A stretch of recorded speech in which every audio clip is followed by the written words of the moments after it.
Saludos familia, Pastor Hassan Viegas, aquí de Calvary Chapel en Acapulco, para seguir nuestro estudio en la serie de Romanos. Vamos a comenzar en capítulo 10 y ver todo el capítulo para ver lo que el Señor quiere enseñarnos por medio de Pablo y su carta. Entonces, con eso vamos a comenzar. Romanos capítulo 10, versículo 1. Hermanos, ciertamente el anhelo de mi corazón y mi oración a Dios es por Israel. Es para salvación, porque yo les doy testimonio de que tienen celo de Dios, pero no conforme a ciencia. Ciencia es decir conocimiento. Pablo reconoce que esta iglesia tiene un celo, están bien motivados para servir al Señor, pero les hace falta el conocimiento en cómo aplicar, cómo vivir las cosas que están aprendiendo. Y Pablo es un experto en esto. La razón que digo que es un experto es porque él era esa persona. Él tenía un celo para el Señor que era extremo, pero no según el conocimiento. Y una de las razones que puedo decir eso es porque lo vemos en Filipenses. Vamos a leer Filipenses capítulo 3, mirando que él mismo reconoce que tenía un celo, pero no conforme a la ciencia o el conocimiento. Filipenses 3, versículo 6. Aquí está hablando Pablo diciendo, en cuanto a celo, perseguidor de la iglesia, en cuanto a la justicia que es en la ley, irreprensible. Pablo está diciendo, si alguien tenía celo para el Señor, yo. Tanto que perseguí la iglesia, es lo que está expresando. Pero el detalle es, puede tener mucho celo y estar equivocado. Mira, y esto no solo es para los judíos. No está diciendo que solo los judíos expresan ese celo, es para todos los gentiles y los judíos. Si nosotros no tenemos conocimiento, el celo hasta puede ser peligroso. Te digo por qué. Yo sé que hay gente, pastores y congregantes, gente que llega a la iglesia, que tienen un celo, no dudoso, tienen temor de Dios, pero cuando enseñan, cuando comienzan a hablar de las escrituras, es fatal. Dicen cosas que no concuerdan con la Biblia, dicen cosas antibíblicas, dicen cosas de su propia opinión, a veces ni siquiera tocan las escrituras. Y por eso digo que sí puede ser un gran peligro, porque podemos confiar tanto en la emoción. No, pues yo estoy ungido del Espíritu Santo. Yo creo que estamos ungidos del Espíritu Santo, pero Dios es un Dios de orden y Él nos va a llevar siempre a las escrituras. Es la función del Espíritu Santo.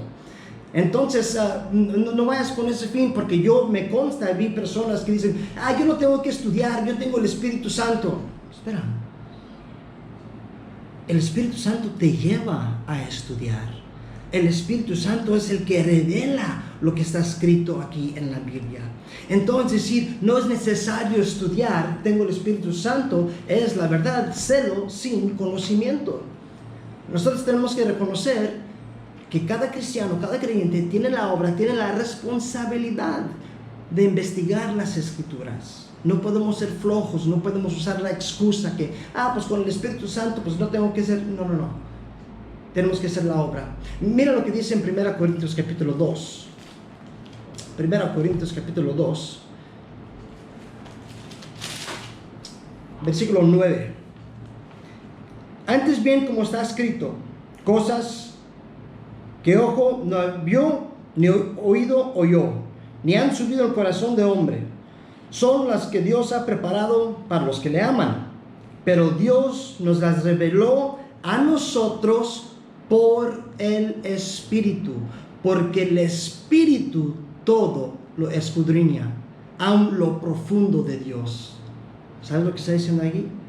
Que el Espíritu Santo nos lleva a investigar, nos lleva a ver todo lo que dice la palabra de Dios. Es exactamente lo que está diciendo Pablo. Eso es una de las funciones que el Espíritu Santo tiene en nosotros. Entonces, aquí, de nuevo estoy repitiendo, Él nos está dando una advertencia. Ustedes ten cuidado, porque veo que tienen este celo, pero no conforme al conocimiento. Mira, vamos a ver otro versículo, 2 Timoteo capítulo 2. 2 Timoteo capítulo 2, versículo 15. Procura con diligencia presentarte a Dios aprobado como obrero que no tiene de qué avergonzarse, que usa bien la palabra de verdad. Está diciendo, haz el esfuerzo para ser una persona, un obrero que sabe cómo usar la palabra. Tenemos que aprender cómo usarla. No es nomás agarrar un versículo y inventarlo por todos lados. A veces nosotros formamos sermones, o más bien usamos la Biblia para nuestra prédica. No se debe usar la Biblia para nuestra prédica, sino debemos de predicar la Biblia, lo que está escrito, no lo que yo quiero promover. Entonces, tener un celo debe de ser conforme a la voluntad de Dios y lo que Dios quiere. Y eso no es carismático, porque algunos es que no confías en el Espíritu Santo. No, lo repito, no es decir eso, que es anti, sino van juntos. Podemos ser celosos, podemos tener, la verdad, no hay nada mal con emoción, pero siempre sujetos a lo que dice y lo que está escrito en la Biblia. Y así no caemos en error. Regresamos a Romanos. Romanos 10, versículo 3. Porque ignorando la justicia de Dios y procurando establecer la suya propia, se han sujetado a la justicia de Dios, porque el fin de la ley es Cristo para justicia a todo aquel que cree. ¿Qué está diciendo aquí? El celo que tienen ustedes es por las obras y no tanto por la justicia de Cristo. Es muy importante lo que está diciendo aquí. Estaban tan celosos en la ley, que la ley es buena, pero el propósito de la ley es llevarnos a Cristo. Entonces, si pierdes todo eso, si pierdes la justicia de Cristo, ¿qué te sirve lo demás? Todo nos lleva con ese fin. Entonces él está diciendo, estás en lo correcto de entender que es ley, pero estás en lo incorrecto de ignorar la justicia de Cristo Jesús. Luego dice aquí, el fin de la ley es Cristo. Esto lo estudiamos en Romanos capítulo 4, 5, 6 y 7. Pueden ir a los estudios que tenemos. Toda la ley era sombra de Cristo.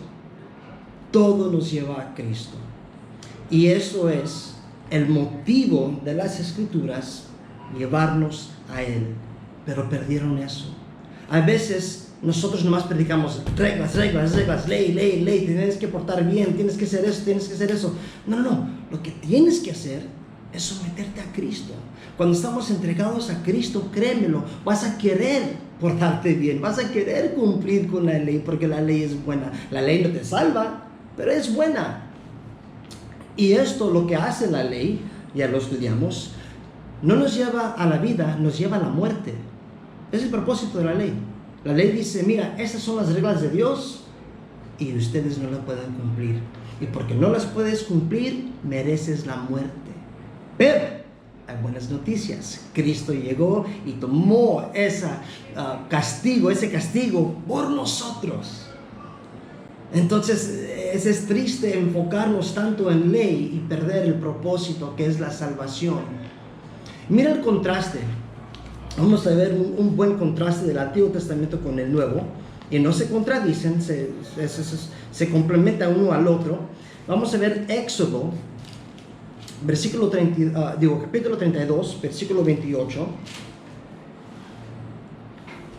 Y los hijos de Leví lo hicieron conforme al dicho de Moisés, y cayeron el pueblo en aquel día como 3,000 hombres. Aquí pecaron, hicieron un becerro de oro. Cuando Moisés subió en la presencia del Señor, ellos no podían esperarlo, hacen un ídolo y hay una maldición y muere 3,000.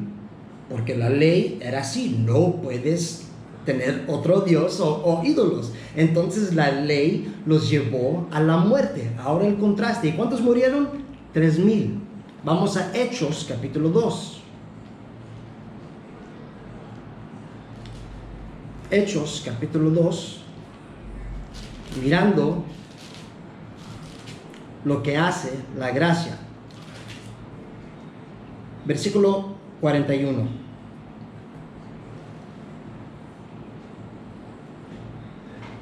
Así que los que recibieron su palabra fueron bautizados y se añadieron aquel día como 3,000 personas.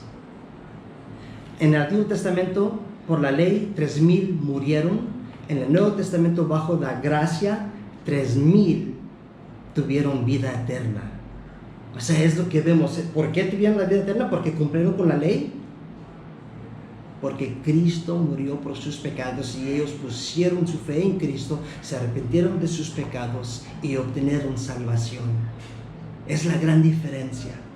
Entonces, si sigues tú enseñando ley, solo te lleva a la muerte. Y enseñas Cristo, te lleva a la vida eterna. Me encanta ese contraste. 3,000 mueren por ley, pero 3,000 viven de nuevo por la gracia del Señor.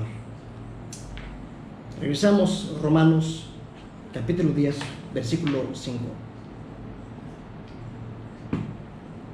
Porque de la justicia que es por la ley de Moisés, escribe así: el hombre que haga estas cosas vivirá por ellas.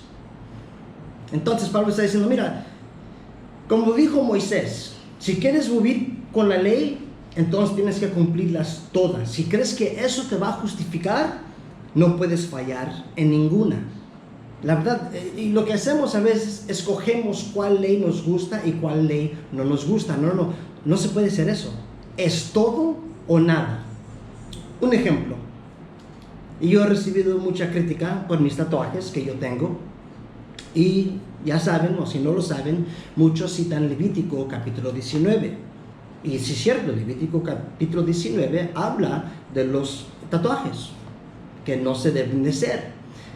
En ese mismo capítulo habla también de cómo te vistes. Las telas no pueden ser diferentes. Los hombres no pueden cortar su barba, no pueden cortar la orilla de su pelo. Hay tanto que dice ahí que muchos quebran esos mandamientos, pero tatuajes no mencionan. No. Si vas a escoger uno, cumple con todo. La cosa es, ya estamos bajo la gracia, no estamos bajo la ley. Si alguien me quiere criticar por los tatuajes, mira, si citas Levítico 19, la verdad te estás juzgando a ti mismo. Es cierto, solo léelo y vas a ver que has quebrado 1, 2, 3, lo mínimo de esas reglas que están ahí. Y no lo digo para defender tatuajes, por favor. No es mi motivo para nada. Pero si tú me dices, Hassan, tus tatuajes se ven mal, no se costumbre en México, te pareces delincuente, ¿sabes qué? Yo prefiero que me digas eso es mucho más válido que citar Levítico 19. Me puedes decir, no, pues te ves mal. Respeto totalmente tu opinión y puede ser que tienes toda la razón. Pero no tienes razón cuando citas la ley Levítico 19, porque de seguro la estás quebrando de alguna forma y otra. Y no quiero, hay mucho estudio sobre eso, Levítico 19, de los tatuajes y todo eso, no vamos a entrar en eso, pero nomás quiero ser muy claro, que aquí él está diciendo, si van a vivir de esa manera, sélo por la ley, cúmplelo todo. Es muy parecido a lo que dijo Cristo. Mira, Mateo, capítulo 7. Mateo capítulo 7, versículo 2. Porque con el juicio con que juzguéis, seréis juzgados, y con la medida con que mides, os será medido. Si quieres aplicar la ley a todos, tú mismo vas a ser juzgado por esa misma ley. Entonces, lo que andas haciendo es te estás condenando, te estás obligando a cumplir con todo la ley, y es una carga que no vas a poder lograr. La ley nos mata, nos enseña que somos pecadores y que necesitamos un Salvador. Regresamos, Romanos 10, versículo 6.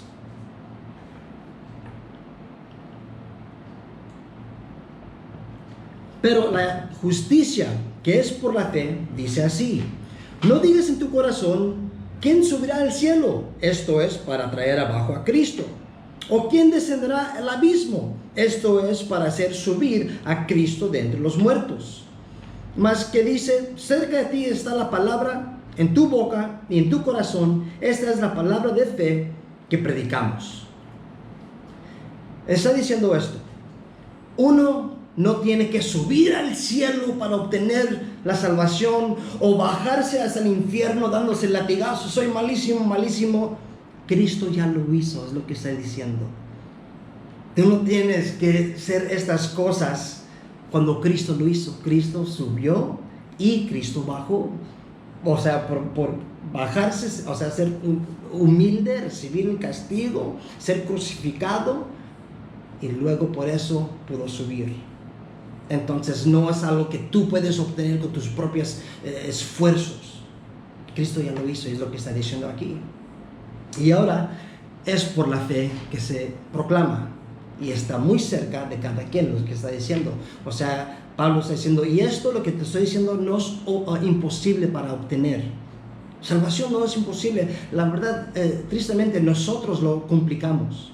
A veces nosotros hacemos el evangelio más difícil de lo que es.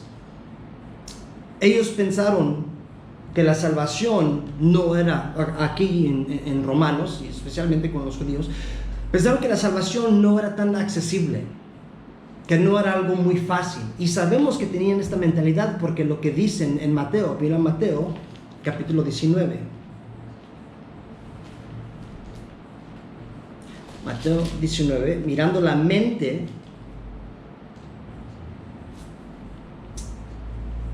de estos seguidores de Cristo Jesús, de sus discípulos.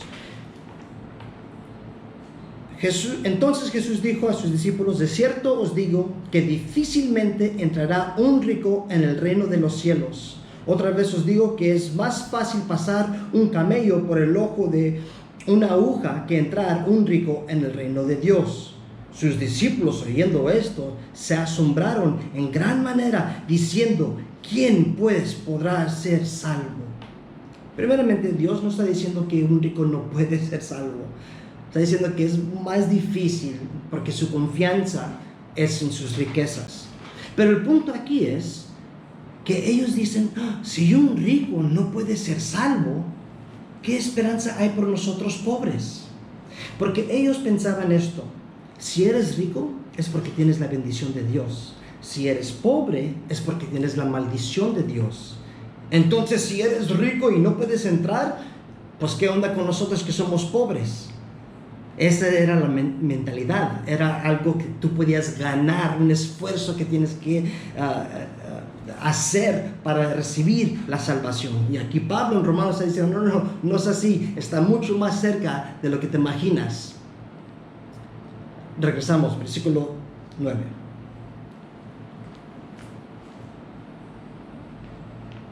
Romanos 10, versículo 9.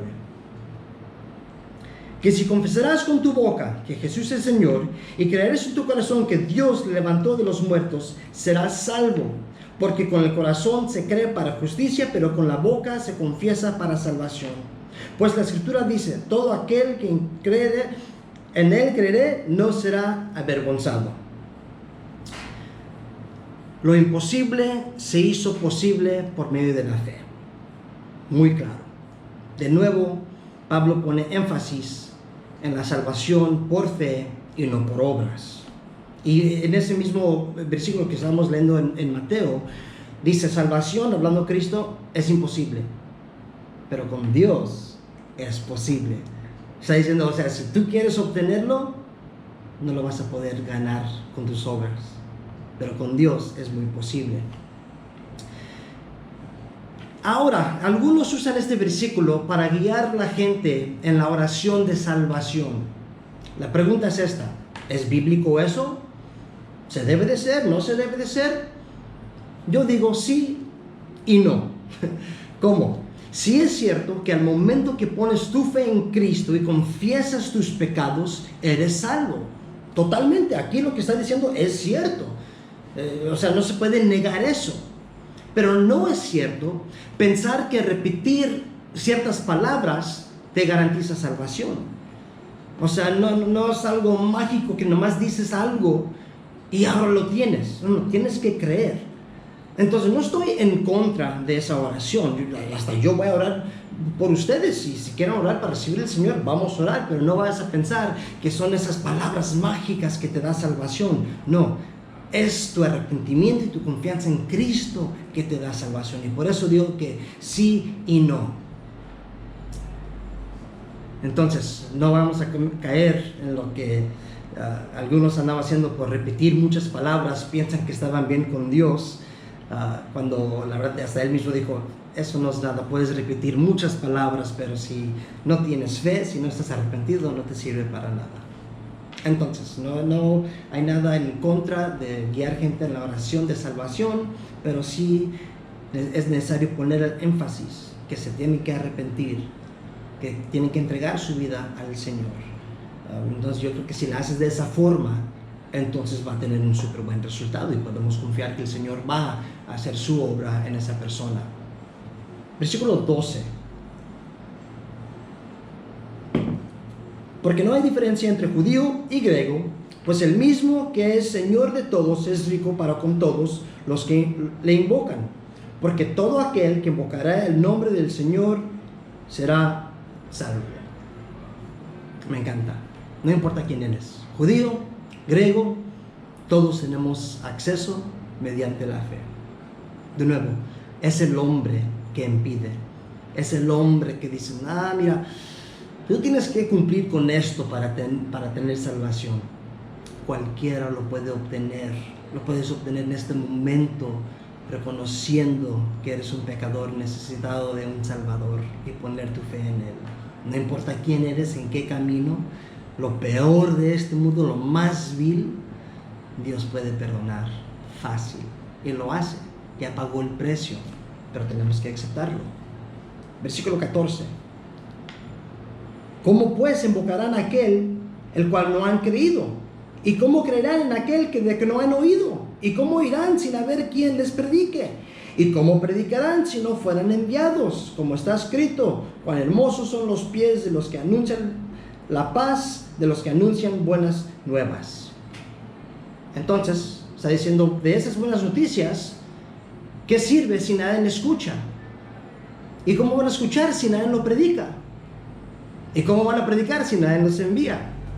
Bueno, tenemos que entender, Cristo ya nos envió. No tienes que ser un pastor, no tienes que tener un título, no tienes que haber estudiado teología, el seminario, lo que sea, no. La Escritura es la autoridad y Cristo nos envió a predicar este mensaje. Entonces tú ya estás preparado con el simple mensaje de la cruz. No tienes que dar todo un curso de teología, apologética. Es Cristo, su muerte y Él resucitado. Es muy fácil, pero todos tenemos esa responsabilidad. Tenemos que quebrar la rutina en nuestra vida, porque a veces es nomás llegar, escuchar la prédica, vamos a casa y seguimos como antes. Bueno, como antes de la vida anterior, antes de Cristo. Pero a veces no evangelizamos. A veces no salimos fuera de la pared de la iglesia. La iglesia no es un edificio, es la gente. Y a veces se queda en un edificio. Y no debe de ser así. Gracias a Dios por el culto que tenemos entre familia, que bueno, es necesario. Pero la iglesia tiene que salir de esas paredes.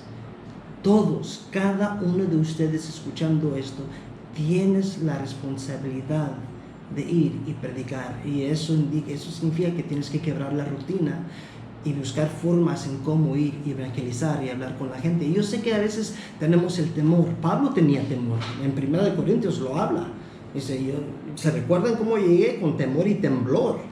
Estaba asustado de gente. Es lo que dice en 1 Corintios. Timoteo también tenía temor. Pero eso no impidió la obra de Dios. Todavía siguen adelante. No dejes que eso sea una excusa para no evangelizar. Confía en el Señor, confía en el poder del Evangelio. Seguimos. Versículo 16. Mas no todos obedecieron al Evangelio, pues ahí Isaías dice, Señor, ¿quién ha creído nuestro anuncio? No todos van a recibir el mensaje. En particular aquí está hablando, los judíos fueron los que lo rechazaron, no todos, pero muchos. Pero eso ya es obra de Dios. No te preocupes cuántos se han convertido. Eso no te pertenece. Eso no es tuyo. El Espíritu Santo es el que convierte. No yo, no tú, no el pastor, no ninguna persona. Lo que a nosotros nuestra responsabilidad es nomás dar el mensaje. A veces pensamos, ay, es que no llegan al Señor, tal vez soy un fracaso. No. Ser fiel al Evangelio, ya tienes éxito. Ya cumpliste. Y la verdad es no que buscamos éxito, buscamos ser fieles. Esa es la verdad. Y luego que alguien se convierte, eso es obra de Dios. Eso como que te quita una carga.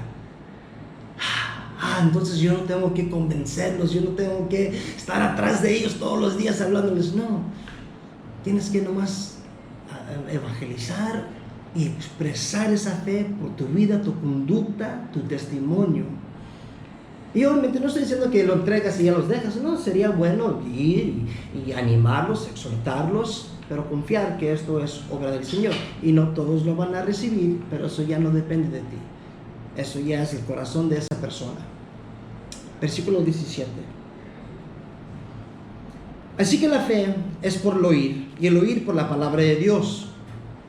Pero digo, ¿no han oído antes bien? Por toda la tierra ha salido la voz de ellos, y hasta los fines de la tierra sus palabras. También digo, ¿no ha conocido esto Israel? Primeramente Moisés dice, yo os provocaré a celos con un pueblo que no es pueblo. Con pueblo insensato os provocaré a ira. Isaías dice, resueltamente fui hallada de los que no me buscaban, y manifesté a los que no preguntaban por mí. Pero acerca de Israel dice, todo el día extendí mis manos a un pueblo rebelde y contradictor. Este mensaje salió por todo Israel, pero no todos lo recibieron. Entonces aquí lo que está diciendo es, entregué este mensaje a los gentiles para provocar a los judíos. Los que no eran mi pueblo, los hice mi pueblo. Él quiere usarte para provocar, para enseñar la gracia del Señor. Y no solo a los judíos, pero al mundo, que el mundo pueda ver y decir, wow, ¿cómo es que esta persona tiene paz, que anda luchando en tales áreas en su vida, pero tiene paz y tiene gozo? Mira, la verdad es que no siempre vamos a tener felicidad, es diferente, el gozo y felicidad es diferente. Felicidad es temporal, el gozo es algo que siempre tiene una persona cuando tiene su fe en Cristo, porque sabes que todo va a funcionar por el bien. Pero que uses ese gozo para provocar a los demás, que vean el cambio en nosotros. Entonces Él quiere glorificarse por medio de nosotros. Ahorita es nuestro tiempo. Hay que aprovechar de cada momento, hay que buscar oportunidades, hay que orar, Señor, dame esas citas divinas para poder hablar con mi jefe, con los empleados, con mi vecino, con mi familia, y que el Espíritu Santo nos guíe en eso. Y siempre enseñando que salvación es por Cristo y no la ley. La ley es buena, pero no salva. Entonces, para concluir, salvación depende en poner tu fe en Cristo. Y cuando tienes tu fe en Cristo, la otra cosa es investigar su palabra. Investigar, o sea, regresando al principio, tener celo, pero con conocimiento, conforme a la ciencia. Esos dos juntos se ven muy hermosos. Y tú tienes esa responsabilidad de investigar las Escrituras.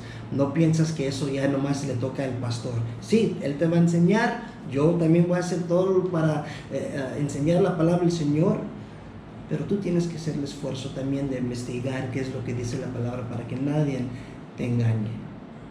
Ya después de también haber estudiado, entregado a la palabra, ahora puedes predicar con confianza porque tú sabes, estás convencido lo que dice las Escrituras. Amén. Espero que esto fue una gran bendición para ustedes. Vamos a seguir Romanos capítulo 11 para el próximo. Hasta luego, familia.